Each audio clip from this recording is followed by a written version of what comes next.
ఇప్పుడు కేవలం 7,999 up to 10 kgs వరకు బరువు తగ్గి అధిక బరువు నుంచి వచ్చే ప్రధాన సమస్యలను దూరం చేసుకోండి.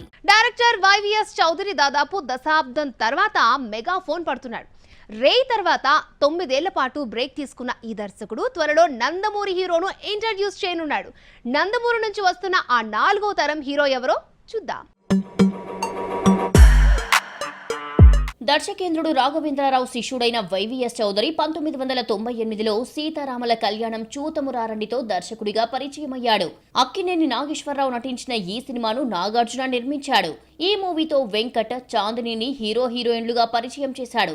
ఆ తర్వాత దేవదాస్లో రామ్, ఇలియానాను, రేతో సాయిధరం తేజ్ను హీరోలుగా ఇంట్రడ్యూస్ చేశాడు.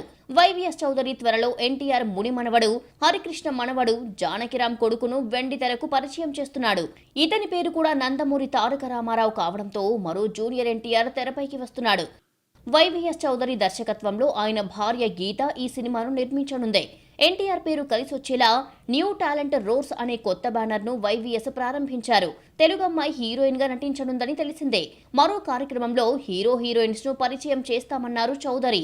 ఎన్టీఆర్ బ్యానర్ ప్రారంభించిన సందర్భంగా చౌదరి తన భార్యతో కలిసి ఎన్టీఆర్ ఘాట్ కు వెళ్లారు. సినిమా అనౌన్స్మెంట్ సందర్భంగా పెద్దయిన ఆశీస్సులు తీసుకున్నామన్నారు. 25 ఏళ్ల కెరియర్ లో వైవిఎస్ 9 సినిమాలనే డైరెక్ట్ చేశాడు. 2వ సినిమాతోనే మహేష్ తో యువరాజు తీసే ఛాన్స్ అందుకున్నాడు. ఎన్టీఆర్ వీరాభిమానిగా సినీ కెరియర్ ప్రారంభించి ఆయన వారసుడు హరికృష్ణతో లాహిరి లాహిరి లాహిరిలో సీతయ్య తీసి హిట్ కొట్టాడు ఈ దర్శకుడు. దేవదాస్ వరకు సక్సెస్ఫుల్ గా సాగిన వైవిఎస్ కెరియర్ ఒక్క మొగాడుతో పక్కదారి పట్టిందే. ఎన్టీఆర్ ఫ్యాన్స్ బాలయ్యతో ఎలా తీస్తాడు అన్న ఎగ్జైట్మెంట్ ఒక్క మగాడుపై భారీ అంచనాలు పెంచేస్తే తారుమారు చేసిందే. నందమూరి ఫ్యాన్స్ ఆగ్రహం ఫేస్ చేయాల్సి వచ్చింది.